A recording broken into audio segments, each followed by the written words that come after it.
She marks him. Next game, next play. Right before he gets there, you throw it. Is that what you do? 2 to 1. See, boom, boom, boom, boom, boom, boom, boom. See? All right. Somebody give me some chainsaws or 4 or 5. Oh yeah, that's it. When the guy's throwing it. You're maxed out at 3, I'm sure. There's got to be a technique to it, though. Hey, he's juggling damn balls, and we're losing the damn game out there. That's big boss man for you. He's a knucklehead. You need to have me in there playing He's a defense. knucklehead. Yeah, he needs to be in playing defense. He hadn't seen his glove. Someone stole it and did us a favor. Wow.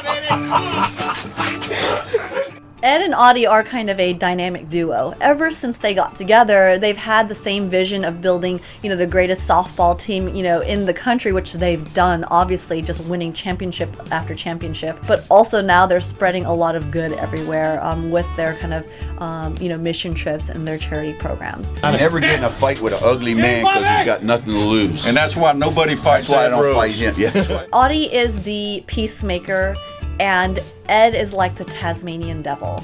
And he just spins around to make stuff happen, and Audie kind of comes around and does damage control because, I'm sure Ed might have offended somebody. I know it's hard to imagine. So he might have stepped on a few toes, and then Audie will come out, and then he'll be the person to pat the guy on the back and say, hey, he didn't really mean it. Here's what he really meant to say. That guy needs a haircut.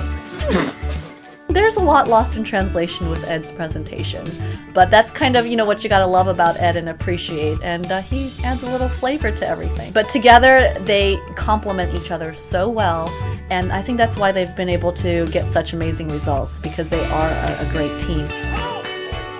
Some people live to play, and I enjoy playing, but I don't love softball.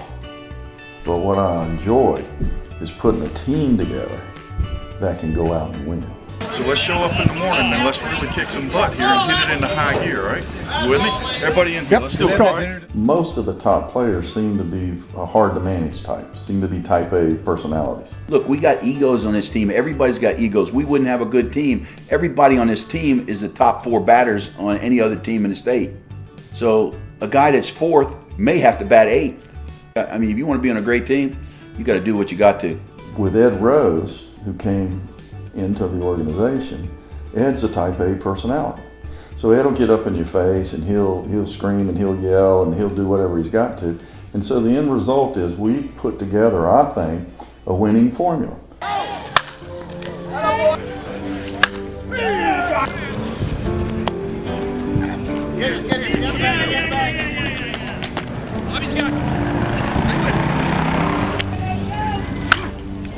That's some clutch hitting right there. Come on. Attaboy, Chipper!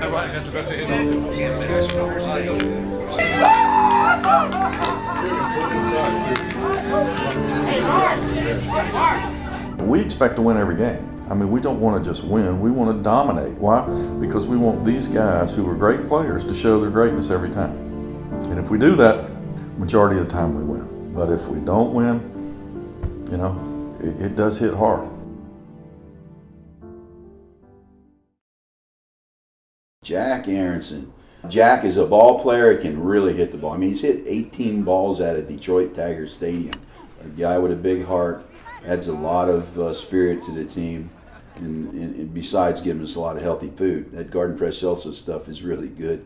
But Jack is a leader, and he's a great teammate. He is the only guy that brings his own pitcher and hits 100 balls between games. Now, most people I would tell, you shouldn't be doing that. Jack, you shouldn't be doing it. But I don't say that to Jack because pretty much he's not going to listen to me. He's ecstatic about being on our team. And to be honest with you, we're ecstatic that he's on our team, not only for the ball playing reasons, but because he fits so well into our chemistry and our game plan to help others. People go, man, why, come on, you're 60, when are you going to slow down, I like to do 10-mile bike ride in the morning, about an hour and 10 minutes of strength training. Middle of the day on the rowing machine, 500 pulls. Then I like to hit a couple hundred softballs. Not every day, but twice a week. And my friends think I'm nuts. And one day I want to do this. I want to take 500 swings. And on the once I get to 500, I want to hit a home run, then I'll be done. I want to see if I can still hit a home run after 500. The most I've ever hit is 325 or 350. But I want to do a 500 one day. And that's just strictly ego. But maybe I'll show my kids and they'll say, look at this guy. I don't know if they'll think I'm very athletic or I'm just crazy, maybe a little bit of both. The way that he approaches life is just an inspiration. Jack is a man that is bigger than life itself. He has a huge heart, and everybody loves him, especially me. There's so many stories about my dad, giving to others. That is my dad to a T. He likes to give. He'll give you the shirt off his back each and every day. Every time that one door closed, they found a way to open something else. And if it didn't open for them, they went and pushed. I think just growing up, it was such a good learning lesson for us that you just have to keep trying. If you don't have the skills, you find the skills. You find someone that can help you and not be afraid of asking someone for help. Every player paid their own way to come up here and play for the Boys and Girls Club, and I appreciate every one of you guys. Well, we started out, of course, in the restaurant, and the restaurant business is very tough, as everybody who has ever worked in the restaurant will know. And we sort of fell into the salsa business. It fell into our laps pretty much, and we just kind of went with it. And we didn't plan on having this company the way it is today. It just happened. We've been very fortunate. Like I said, what goes around comes around. Things will come back to you if you are good to others. I think the biggest compliment we get is from our friends that have known us 30 years and say, one thing is you've got this great business, you're doing phenomenal, but you guys haven't changed. You haven't changed from the day I met you 30 years ago. And I think that's a big compliment, you don't forget where you come from. You don't feel like you're more important than anybody. And I don't. I want the people, our team at Garden Fresh, we have 435. And I never want them to feel that I'm more important than they are in a room. They get as much respect that they give me, I give them, because without them we couldn't have this business. So I think we're fortunate to have that mindset, and we're fortunate to have the means to do it.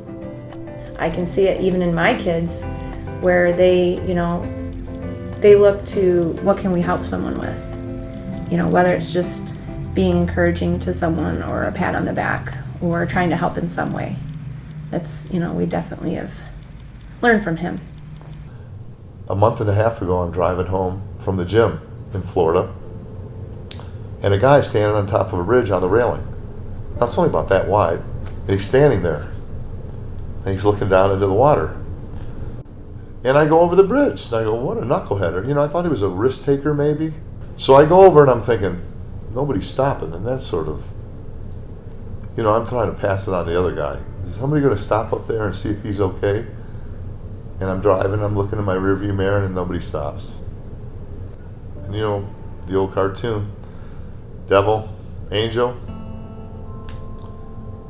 the little guy over here saying, he's just probably just a risk taker, and you are hungry, and you are sweaty, and it's a beautiful day, you want to get home, so that's part of it's our conscience. And the other half is, man, that's somebody's son up there. You should at least find out, if he's okay. And I pull up to him on the bridge, and I'm 10 feet away, and I say, hey buddy, you okay? And he turns around and looks at me, and I go, can I take you out, can I get you some lunch? He just turns back and stares down in the water. Now the cars are coming over, I'm about ready to get rear-ended as they're honking, and nobody else is stopping, which is, irritating. So I pull down the bottom of the bridge, down there by the grass, and I pull over, and I'm trying to get a fishing boat's attention about this guy up here in case he jumps.